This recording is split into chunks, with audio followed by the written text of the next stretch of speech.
분명한 사실은 오늘 하루에도 전 세계적으로 수없이 많은 사람들의 생이 마감되었다는 것입니다. 생이 마감되었다는 것은 죽었다는 말입니다. 죽었다는 것은 그에게 주어진 시간이 모두 소진되었음을 의미합니다. 우리가 지금 살아있는 것은 우리에게는 아직까지 주어진 시간이 남아있기 때문입니다.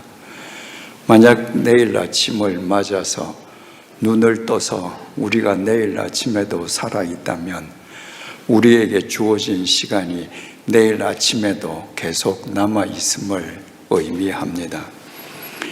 이처럼 인생이라고 하는 것은 생을 명하신 분이 우리 각자에게 주신 시간의 길이만큼 사는 것을 의미합니다. 그런 의미에서 인생은 시간이라고 말할 수 있습니다.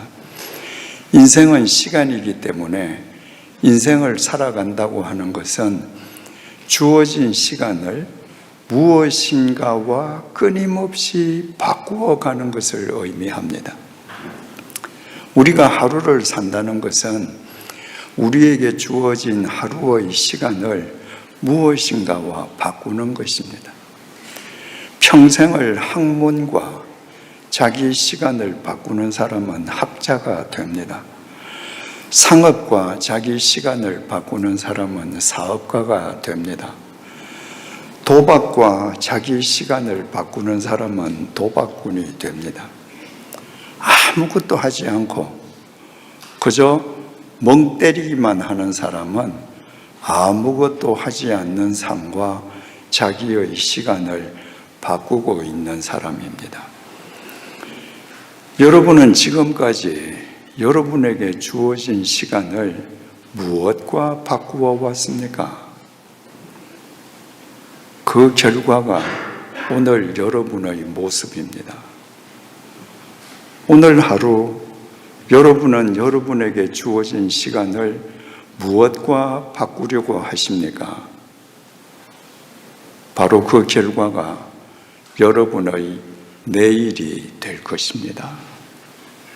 그러므로 우리가 매일매일 내가 무엇과 내 시간을 바꾸는지를 생각하고 살아가지 아니하면 언젠가 내 인생에서 시간이 소진되는 순간 어제 표현대로 내 코끝에서 호흡이 멎는 순간 그 사람이 후회하지 않겠습니까? 아침에 동쪽에서 뜬 해는 질 때까지 그 빛이 아름답습니다. 그러나 태양의 빛이 가장 아름다운 시간은 서쪽 하늘을 벌겋게 물들이는 석양입니다. 인생도 마찬가지여야 합니다. 젊은 시절도 아름다워야 하지만 나이가 들어갈수록 인생이 끝나는 시점이 될수록 서쪽 하늘을 벌겋게 물들이는 석양처럼 수없이 많은 사람의 마음을 벌겋게 감동시키는 삶을 살 수 있어야 합니다. 그런데 그렇지 않은 경우가 참 많습니다. 제가 살고 있는 저희 마을은 저녁 노을이 아름답습니다. 기가 막히게 아름답습니다. 제가 낙향에서 노을을 얼마나 많이 사진을 찍었는지 모릅니다. 마당에서 일을 하다가 제 책상에 앉아서 책을 보다가 갑자기 분홍색 빛이 벌겋게 비쳐 들어와서 하늘을 보면 온 하늘이 벌겋습니다. 얼마나 노을이 아름다운지 우리 지역을 단노을이라고 부르기도 합니다. 달아오르는 노을이라는 말입니다. 아름답죠? 여러분, 사람들의 일생이 마지막이 단 노을로 끝나면 얼마나 좋겠습니까? 근데 왜 그게 쉽게 되지 않을까요? 사람은 나이가 들수록 자기를 위해서 삽니다.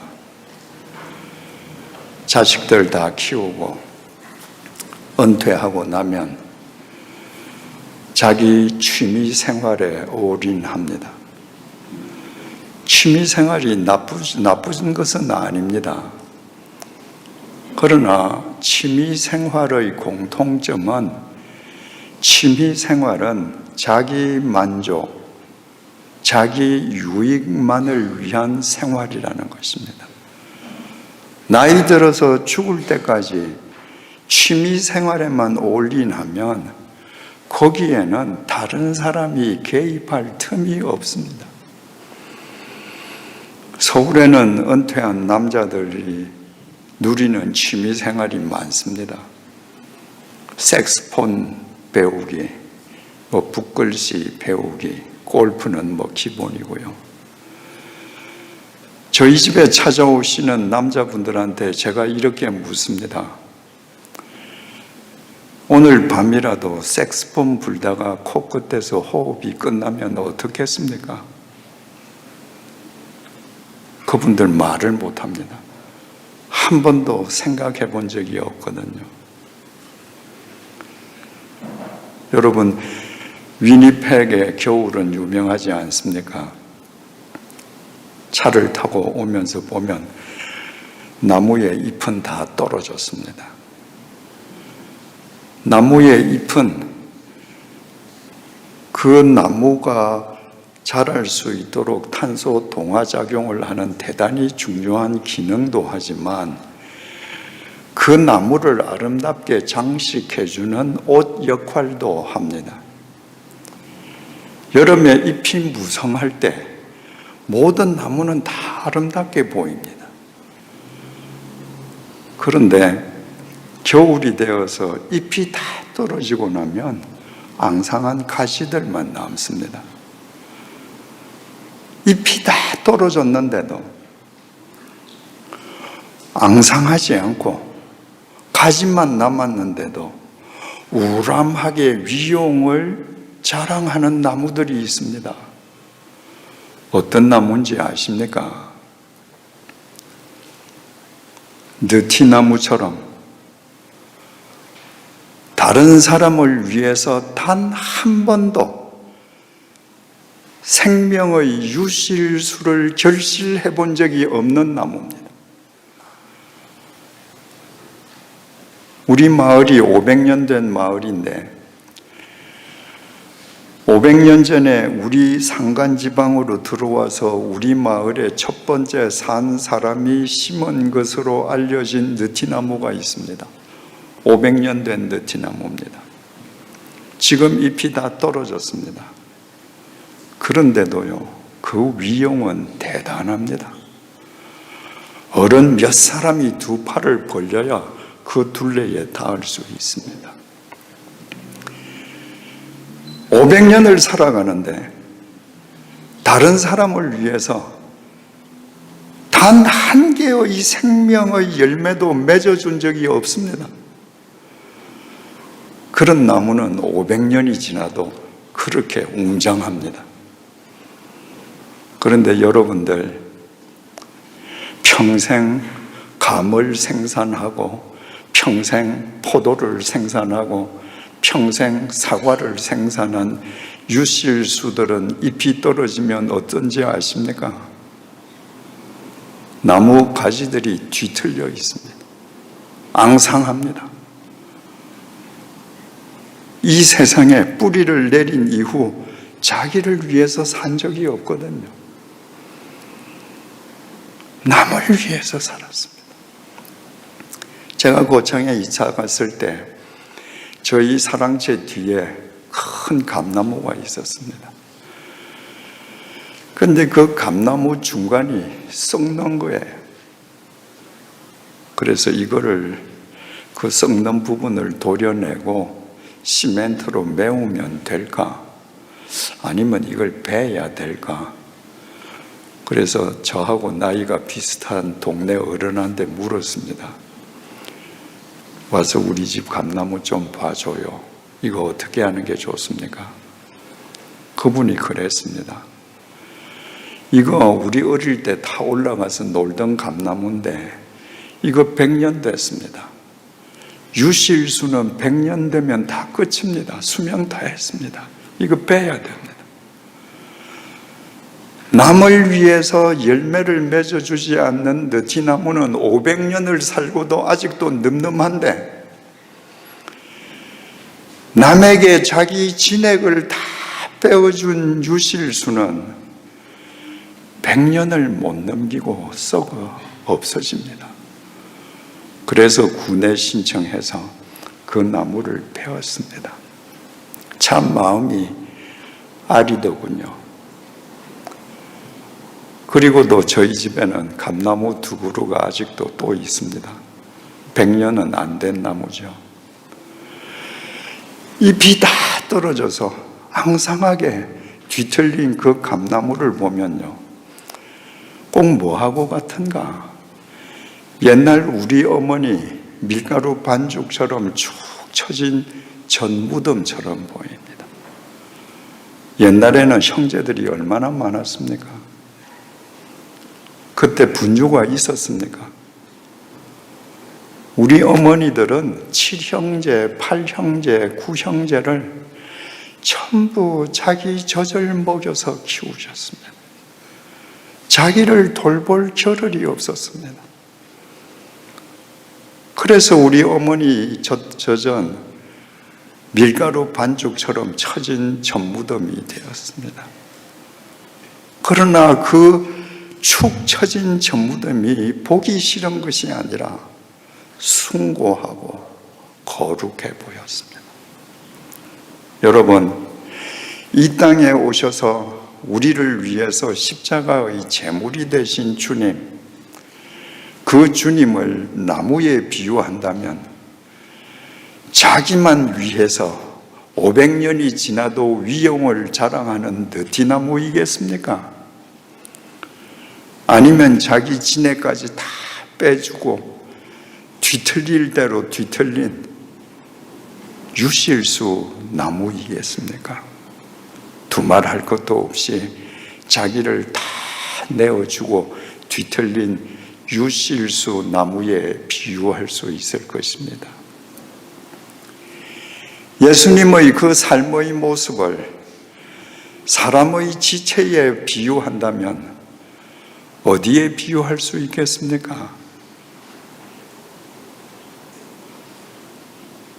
8형제, 9형제 키운다고 당신 몸을 돌보지 못해서 밀가루 반죽처럼 축 처진 옛날 우리 어머니들의 전무덤에 비유할 수 있지 않겠습니까?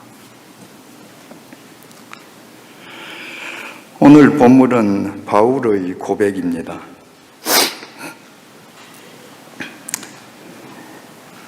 6절입니다. 전제와 같이 내가 벌써 부어지고 나의 떠날 시각이 가까워졌도다. 지금 이 고백은 바울이 로마의 감옥에 갇혀서 임박한 자신의 죽음을 목도하면서 행한 고백입니다. 전제와 같이 내가 벌써 부어지고, 옛날 유대인들은 제사의 목적에 따라서 제사를 5가지로 분류했습니다.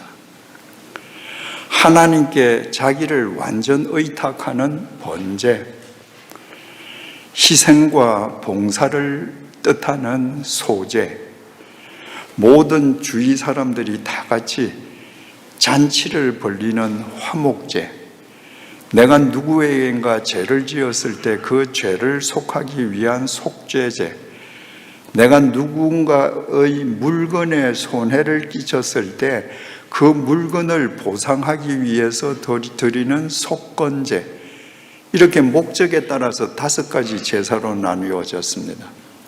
그런데 그 제사를 어떤 모양으로 드리느냐에 따라서 네 가지로 또 나눠졌습니다. 제물을 불에 태워서 다 하나님 앞에서 태우는 것을 화제, 제물을 하나님 앞에 높이 올려서 드리는 것을 들거, 거제, 제물을 제단에서 이렇게 흔들어서 드리는 것을 흔들려, 요제, 피와 포도주처럼 액체를 제단에 부어 드리는 제사를 부월전자, 전제라고 했습니다. 바울은 지금 자기 인생을 전제로 표현했습니다. 컵에 물이 있는데 제가 이 물을 쭉 부으면 얼마 남았는지 보이잖아요. 모래시계처럼. 바울은 자기 시간을 하나님 앞에 다 부어드리고 시간이 얼마 남지 않은 걸 지금 보는 거예요. 바울 역시도 인생은 시간인 줄 알았습니다. 자기 모든 시간을 하나님께 바쳐드리고 이제 시간은 곧 끝나요. 7절입니다. 나는 선한 싸움을 싸우고, 인생은 생존 경쟁이라고 그랬죠. 그래서 모든 사람들은 싸움의 인생을 살아갑니다. 그러나 싸움이라고 다 동일한 싸움이 아닙니다. 자기의 유익을 위해서, 자기의 욕망을 위해서 사람을 짓밟고 불의마저 불사하는 불의한 싸움이 있는가 하면, 사람을 살리기 위해서 자기를 희생하고 헌신하는 선한 싸움도 있습니다. 사도 바울은 자기 유익을 위해서 느티나무처럼 불의한 싸움을 산 것이 아니라 이 땅에 있는 사람들을 위한 주님의 도구로 살기 위해서 자기의 마지막 진해까지 뽑아내는 선한 싸움을 싸웠습니다. 나의 달려갈 길을 마치고 많은 사람들이 자기 인생길을 걷습니다. 대개 욕망의 길을 걷습니다. 여러분, 욕망은 물거품하고 똑같습니다. 여러분이 세수대야에 손을 넣어서 막 흔들어 보세요. 물거품들이 막 일어납니다. 물거품 속에는 아무것도 없습니다. 비어 있습니다. 그래서 시간이 지나면 물거품은 펑펑펑 터져서 다 없어집니다. 물거품 같은 욕망의 길을 달리는 것은 물거품처럼 자기 인생을 소진시켜 버리는 겁니다. 내가 욕망의 길을 걸으면서 태산 같은 재산을 모았다 할지라도 나는 못 가져갑니다. 첫날 말씀드렸죠.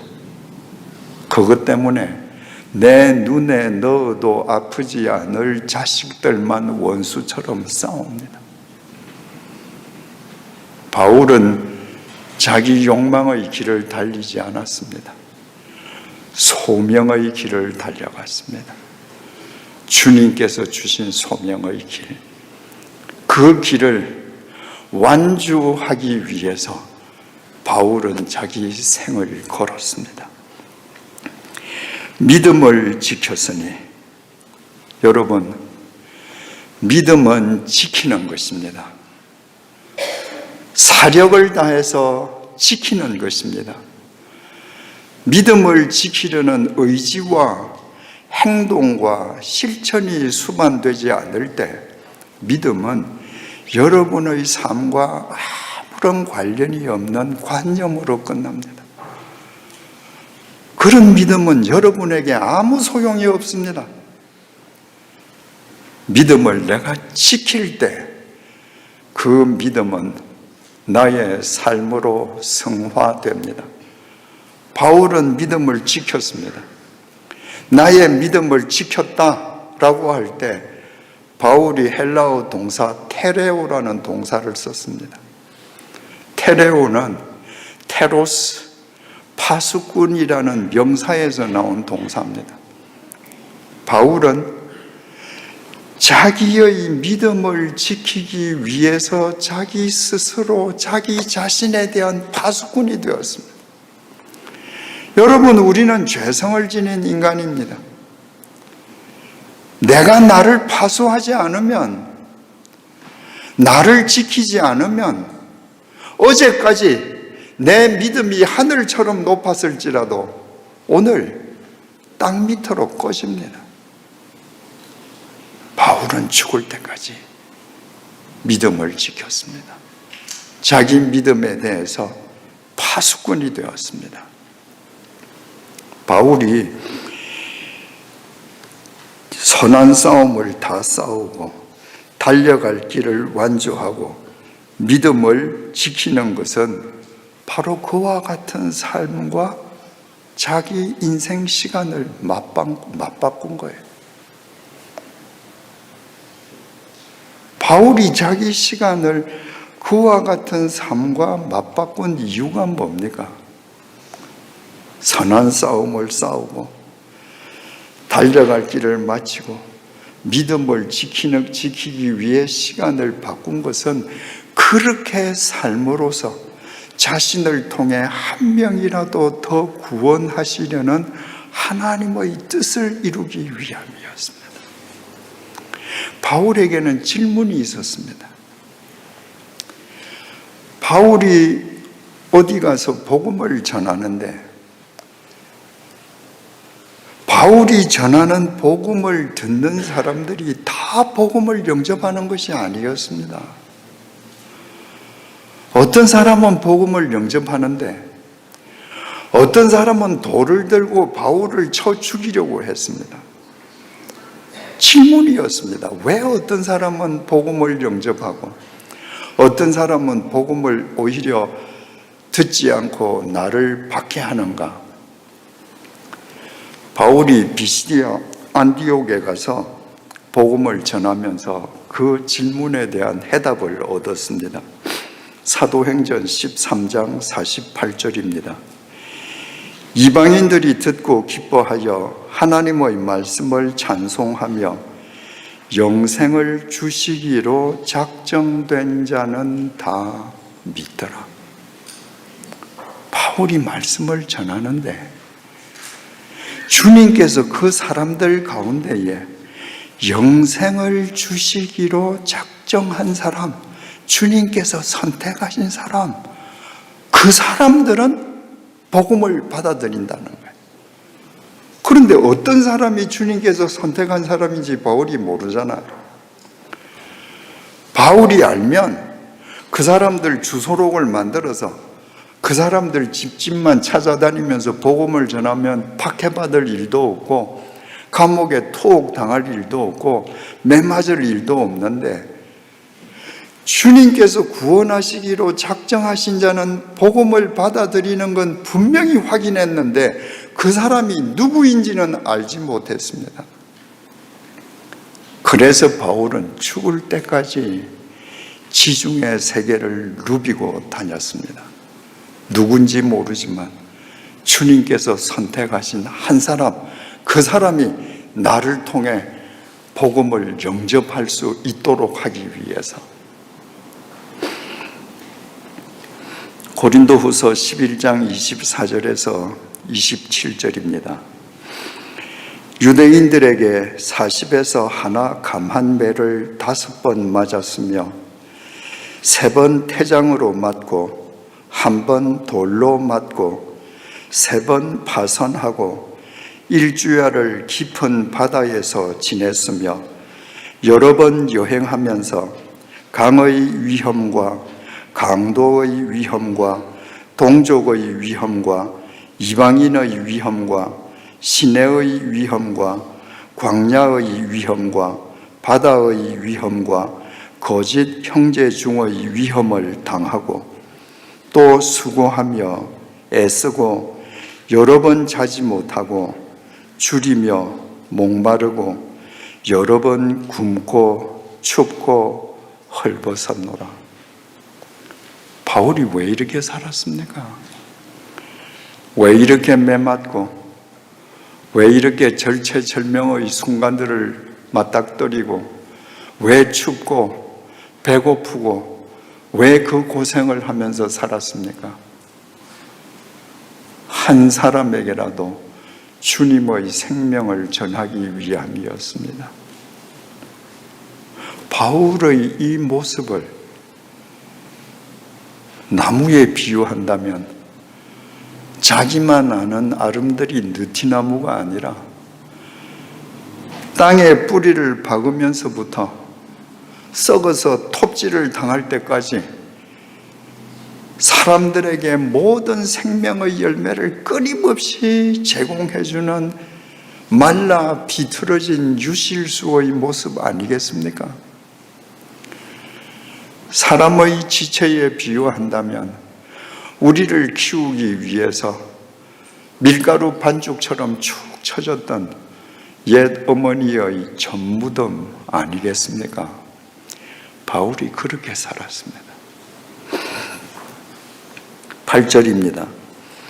이제 후로는 나를 위하여 의의 멸류관이 예비되었으므로 주 곧 의로우신 재판장이 그날에 내게 주실 것이며 내게만 아니라 주의 나타나심을 사모하는 모든 자에게도니라.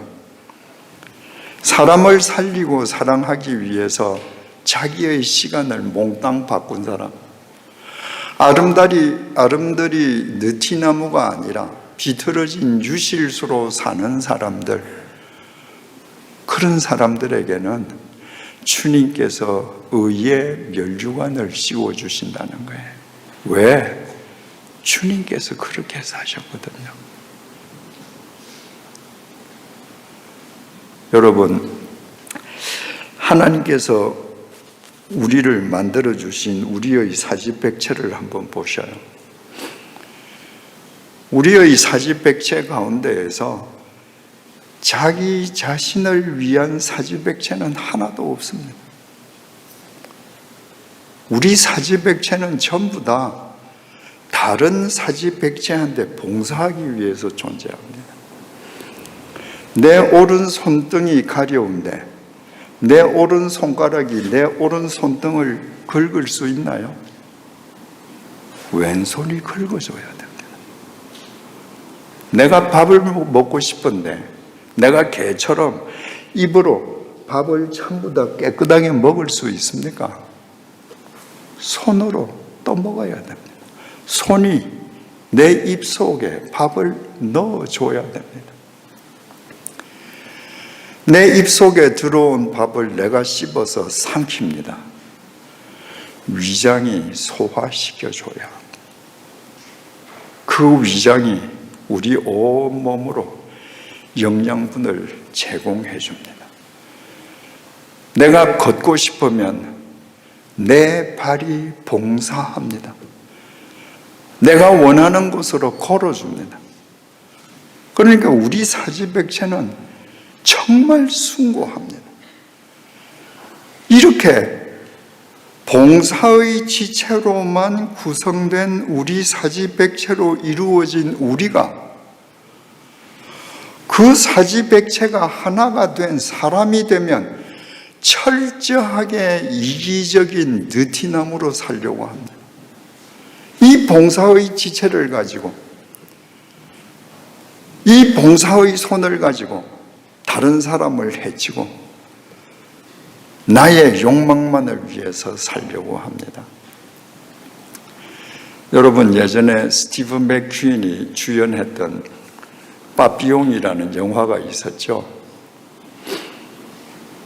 그 영화는 빠삐용, 스티븐 맥퀸이 악마의 섬으로 불리는 그 감옥에 갇혀서 계속 탈출을 시도하다가 결국 탈출에 성공하는 이야기로 끝납니다. 왜 그렇게 탈출하려고 했는지 그 이유를 잘 몰라요. 근데 그건 허구의 영화가 아니라 프랑스 사람 앙리 샤리에르라는 사람의 실제 이야기입니다. 앙리 샤리에르라는 사람이 좀 어깨처럼 살았는데 그 사람 별명이 빠삐용 나비였습니다.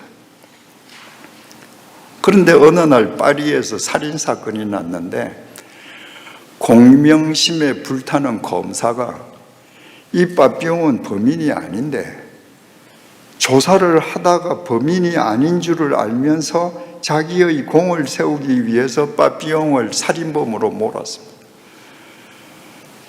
앙리 샤리에르는 자기는 범인이 아니기 때문에 그 검사를 찾아서 복수하기 위해서 세상을 향해서 나는 범인이 아니라는 것을 온 소리를 다해서 외치기 위해서 그렇게 탈주를 시도했습니다.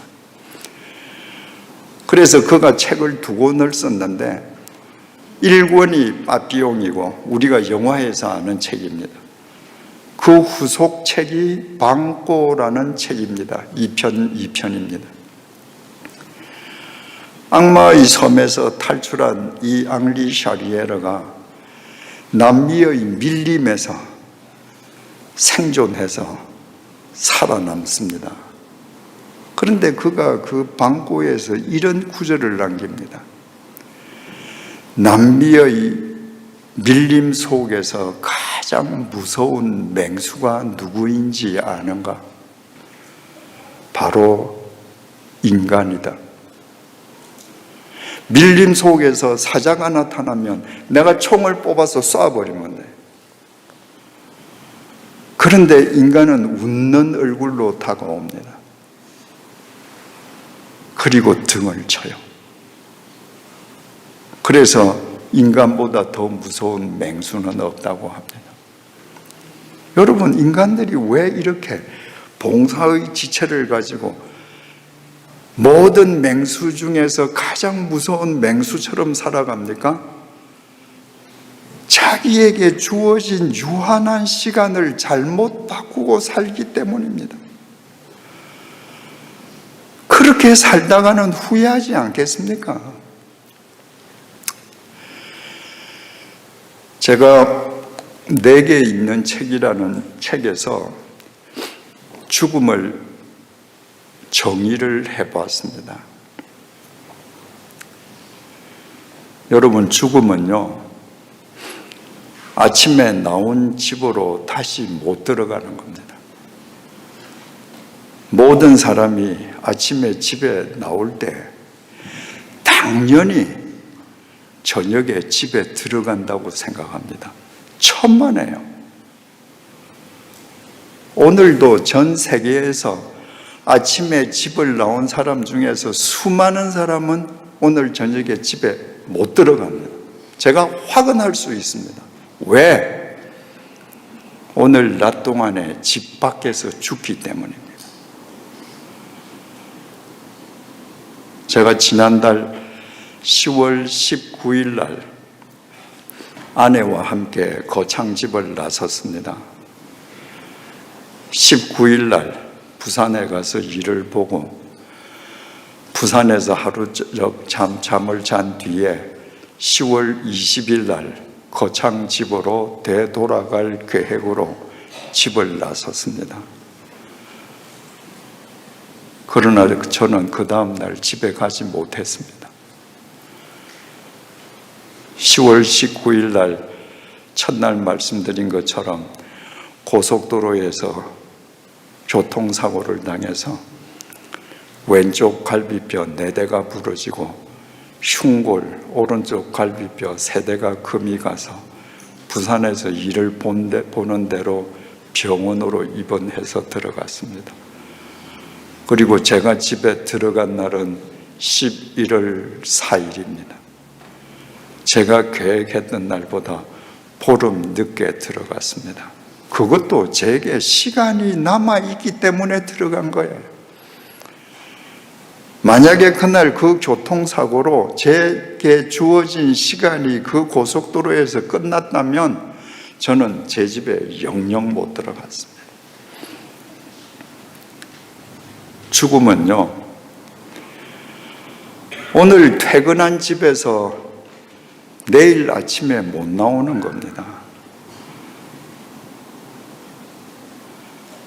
자다가 죽는 겁니다. 여러분, 오늘 밤에도 전 세계적으로 수없이 많은 사람들이 자다가 죽어서 내일 아침에 출근하지 못할 겁니다.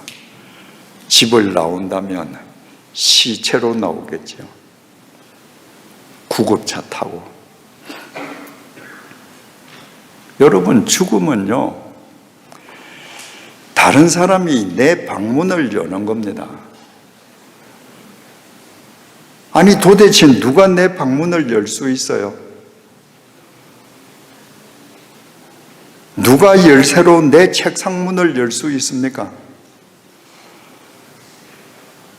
내가 잠궈둔 금고 문을 누가 열 수 있습니까? 죽음은요, 다른 사람이 내 방문, 내 책상 문, 내 금고 문 다 엽니다. 그리고 내가 일평생 그렇게 선한 얼굴로 살았는데 금고 속에 들어있는 것들로 내가 일평생 무엇에 그렇게 더럽게 집착하고 살았는지 세상에 적나라하게 다 공개됩니다. 죽음은요, 내 책상에 다른 사람이 앉는 겁니다.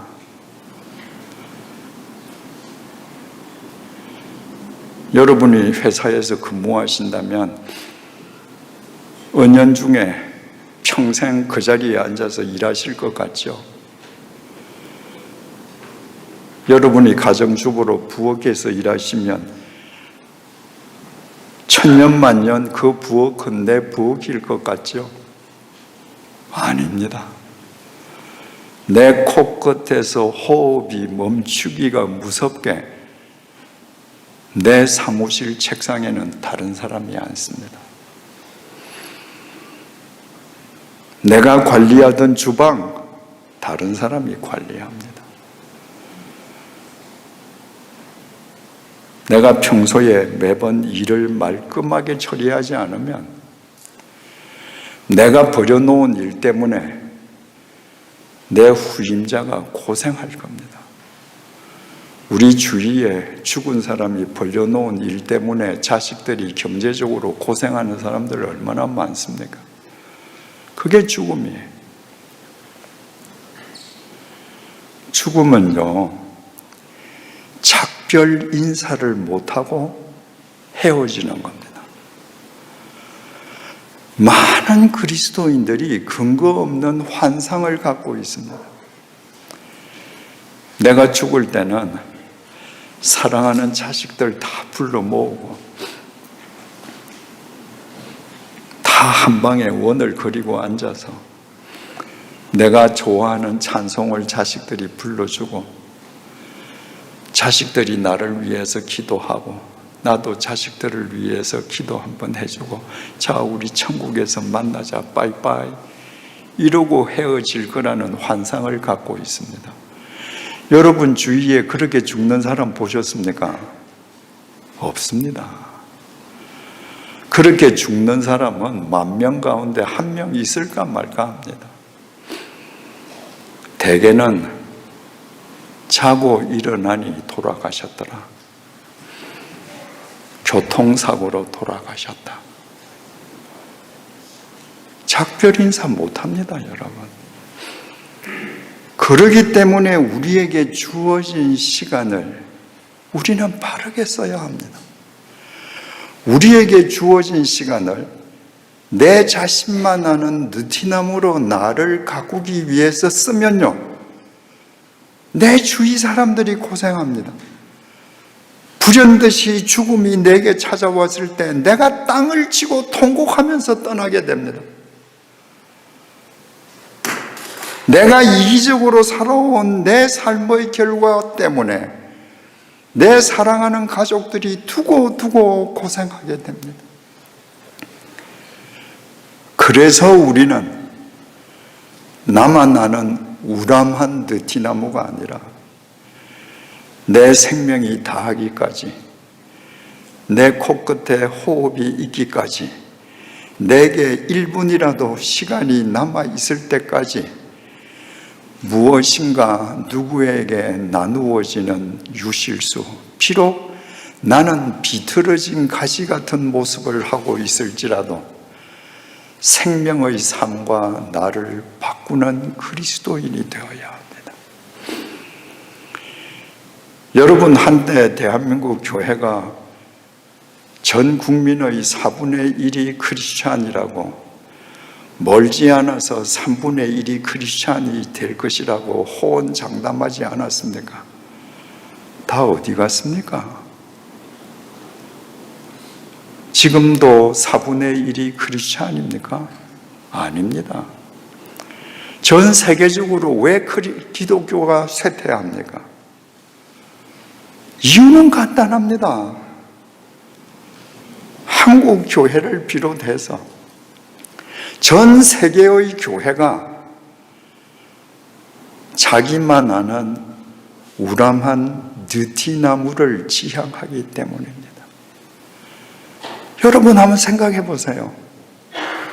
이 땅의 교회가, 이 땅의 교회를 구성하고 있는 그리스도인들이 바울처럼 온갖 핍박을 당하면서도 세상 사람들에게 생명을 나누어 주기 위해 자기의 시간을 바꾸는 말라 비틀어졌을 망정 유실수로 살아간다면 교회는 쇠퇴하기는커녕 생명이 넘치지 않겠습니까?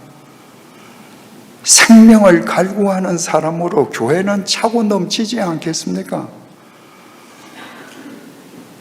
그런데 교회마다 스스로 느티나무들이 되려고 합니다.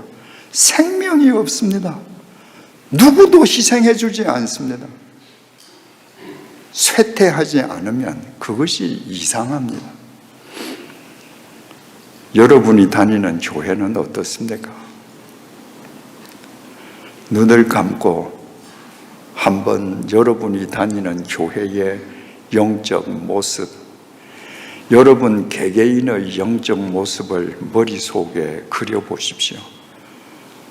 우리 교회는 나는 지금까지 나만 아는 우람한 느티나무가 되기 위해서 그 귀한 시간을 맞바꾸어 온 것 아닌가?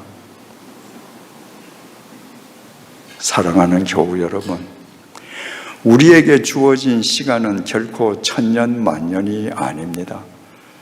우리는 우리에게 생명을 명하신 분이 우리에게 주신 시간의 길이만큼만 삽니다. 그 시간의 길이가 얼마나 남았는가 우리 알지 못합니다. 남아있는 시간 동안 나만을 위한 느티나무가 아니라 피로 말라 비틀어져 갈 망정, 이 세상 사람들에게 주님의 생명을 전하기 위해 우리의 진액 한 방울까지 다 쏟아내는 유실수가 되십시다. 우리를 살리고 우리에게 생명을 전해주기 위해서 말라 비틀어진 젖무덤을 가졌던 옛 어머니의 그 젖무덤 같은 삶을 살아가십시다.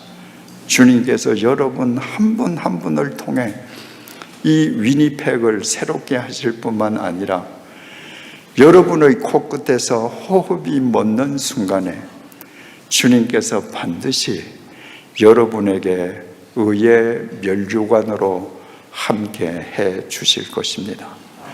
기도하시겠습니다.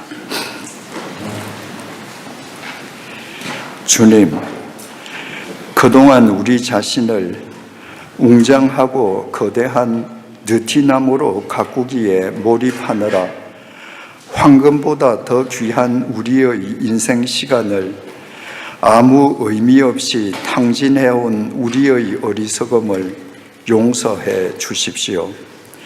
인생이 곧 시간임을 일깨워 주신 주님, 우리의 남은 시간이 얼마인지는 알 수 없지만 이제부터 그 시간을 사람을 사랑하고 섬기고 살리는 일과 맞바꾸는 옛 어머니의 젖무덤처럼 살게 해 주십시오. 그리하여 주님 앞에서 우리의 영적 모습이 앙상한 유실수의 나뭇가지가 되게 해 주십시오. 캐나다 위니펙 교민 초청 집회에 참석한 우리 모두에게 오늘 이 시간이 우리 각자의 인생에 새로운 획을 긋는 결단의 시간이 되게 해 주십시오. 예수님의 이름으로 기도드립니다. 아멘.